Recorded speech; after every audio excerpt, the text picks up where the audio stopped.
Hello and welcome back to the Northwind homestead. Today we're going to talk about this County Kerry Great Kilt. I got this from St. Kilda's Kilts in Glasgow. It is woven by the House of Edgar. This is actually a two-piece tartan. It's a single width, and so you can see it's got this, it's got a dividing line down the middle. And that's basically where they sewed the two pieces together.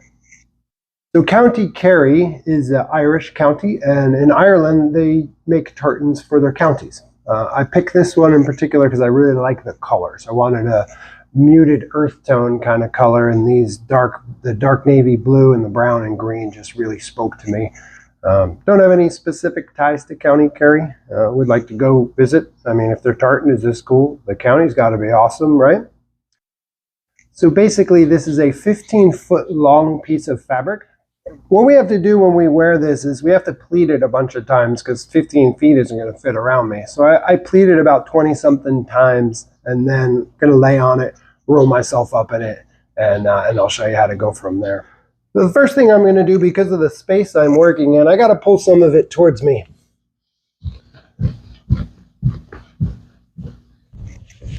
So I just pull a bunch of the fabric down the other end just so I have some room to work.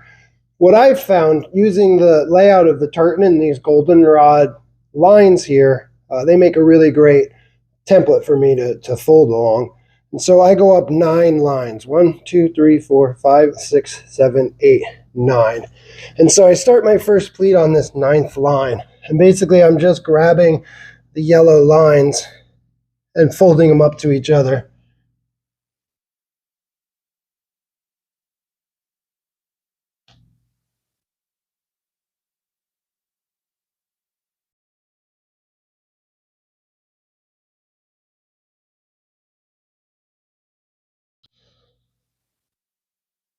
And then I end with 9 lines on the other side. 1, 2, 3, 4, 5, 6, 7, 8, 9. And that should give me enough room for my apron to reach around the front. This is the side that goes around my waist. So these pleats are a lot tighter. That belt is going to hold them down. It will get a natural line in there, like there'll be a natural crease. And that's why they folded so easily. This side you can see is a lot frumpier. Because this is the side that kind of hangs down. It doesn't really get that sharp folded crease. And I just like to make sure they're nice and stacked really well. All right. And then next thing we're going to do is we're going to slide the belt up and underneath that. I find coming from this side is the easiest because then it just slides past all the pleats. If you go the other way, it'll get caught in the pleats themselves. And so I just get it kind of right in the middle there. And that's the fun part. That's when we get to put it on. All right, so grab a seat on top of the kilt. Now you got to understand, if you're sitting up, when you lay down, it's going to change where the kilt lies on your body. So take that into account. I'll start up really high, much higher than where I want it to be. And then as I lay down, hopefully it falls about where I want. I think I'm a little high there. I'll come back just a little bit more. And that should be good. And so now the first apron is going to come over and across.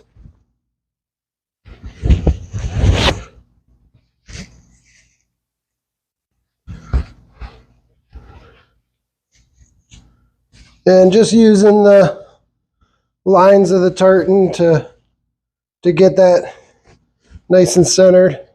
And then second apron across.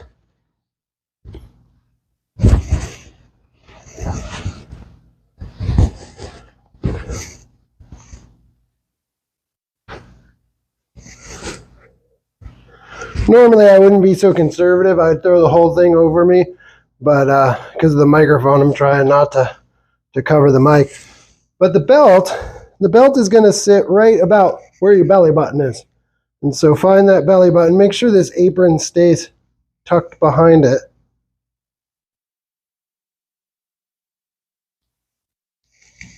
Oh, I had some extra fabric in there. That's what was going on. So right at the belly button, a final tuck of the apron. Go ahead and tighten her down.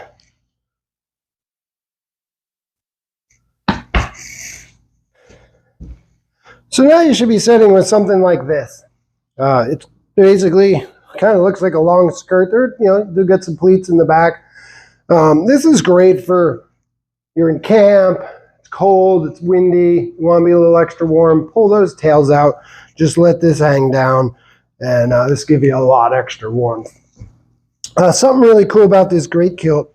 It's very versatile. There's many things you can do to it. I'll show you one real quick right before we move into how to tuck these. But you just take these two ends, tie yourself a tiny little knot in the end of them.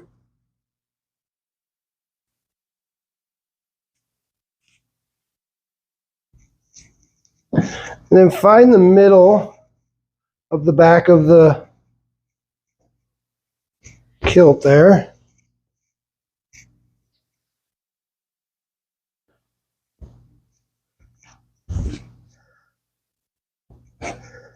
All right, about there's the middle. Throw this up and over your head, and then take that knot, and now throw the knot over the top.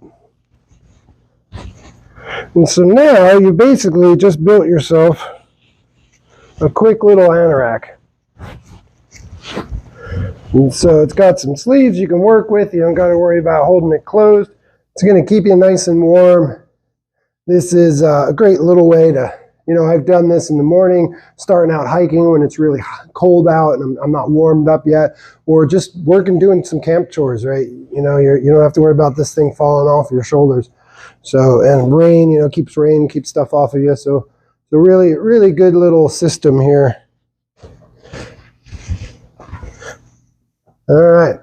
So moving on from there. So now what I like to do here, there's many things you can do this way. I like to fold it. So using my tartan lines, I just fold 4 times right along the lines. Some folks don't bother. They just roll these up in a ball and tuck them in. But what I find is, let's see, 1, 2, 1 fold, 2 folds, 3 folds, and 4 folds. So I like the folds because I like that nice clean line right there. I like that smoothness. And then I fold it once along that first line, and then I fold it a second time. Now this gives me a nice little flat pad. And I really like that flat pad a lot. So I'm going to take that flat pad and I'm going to bring it right to basically my kidney. And I'm going to grab below all 4 of those folds. And so this is right below the folds. And I'm going to put the non-folded part right on the edge of my belt and then roll the folded part down into it. And so now that pad is kind of sitting right on that right by that kidney there. So I'm going to do the same thing on this side.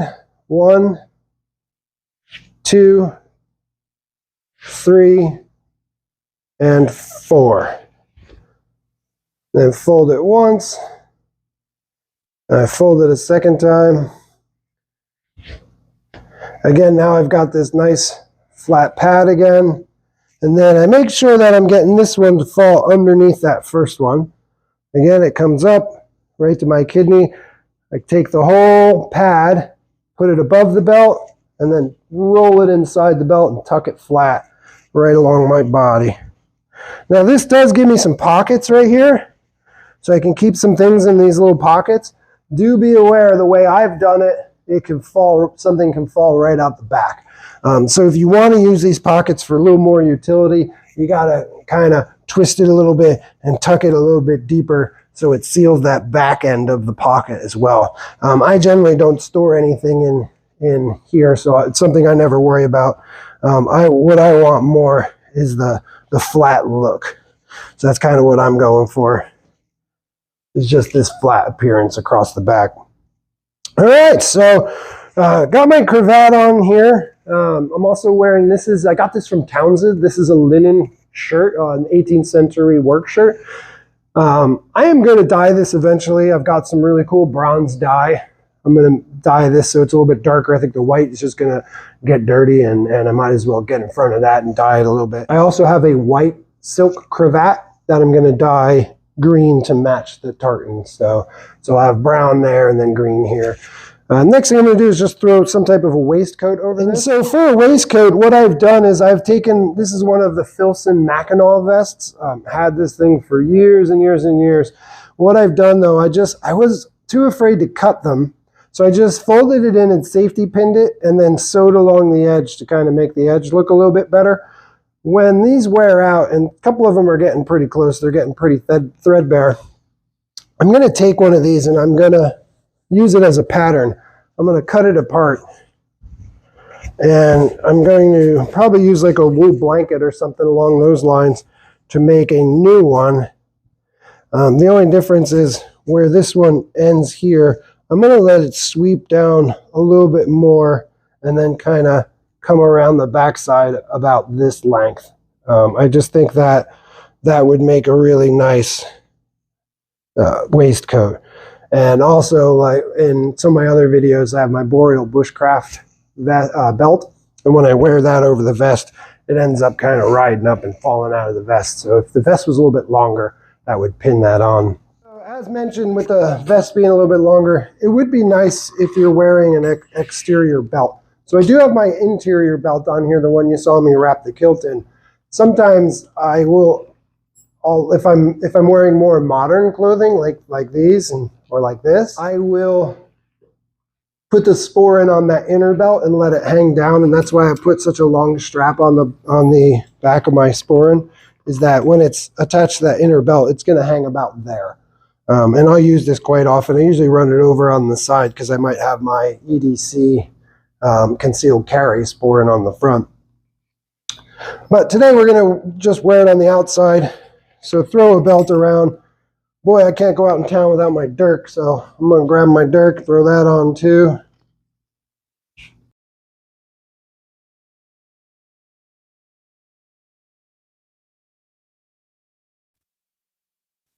So you could see where having that longer vest would be much better than this little short one.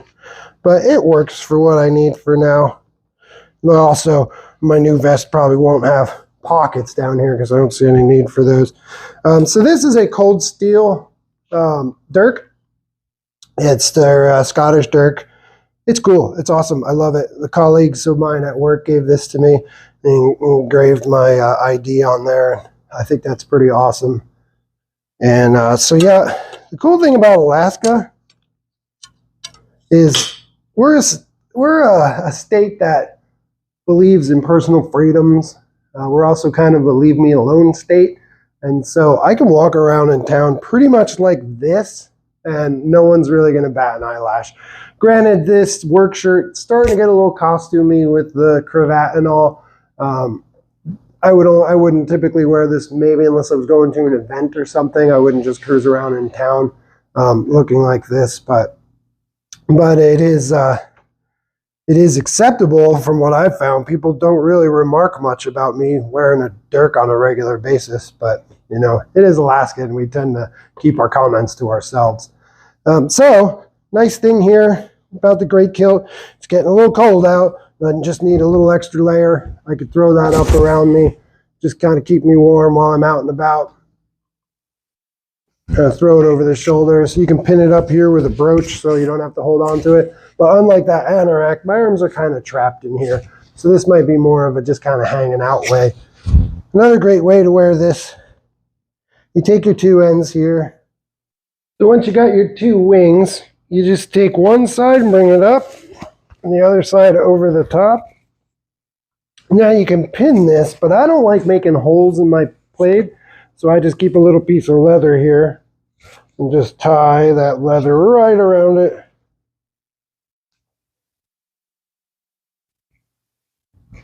Just wrap it up a bunch of times.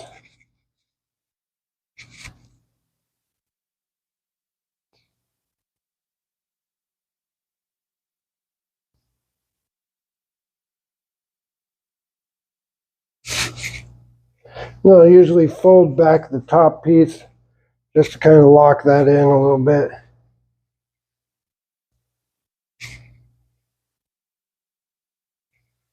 And then finish it off with a simple little square knot.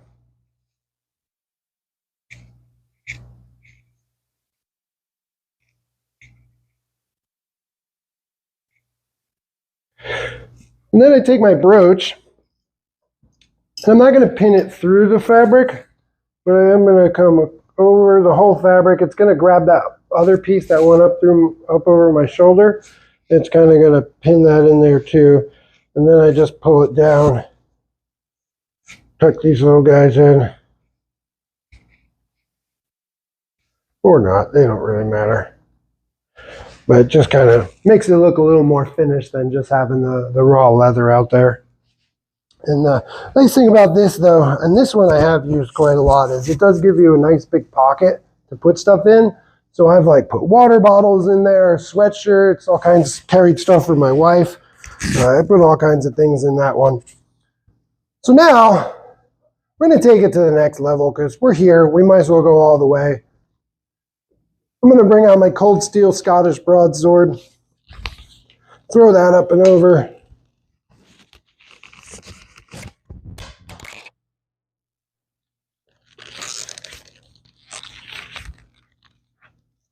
I'm going to run this piece of it underneath my exterior, underneath that belt there, and that's just going to keep it from flopping around a little bit more.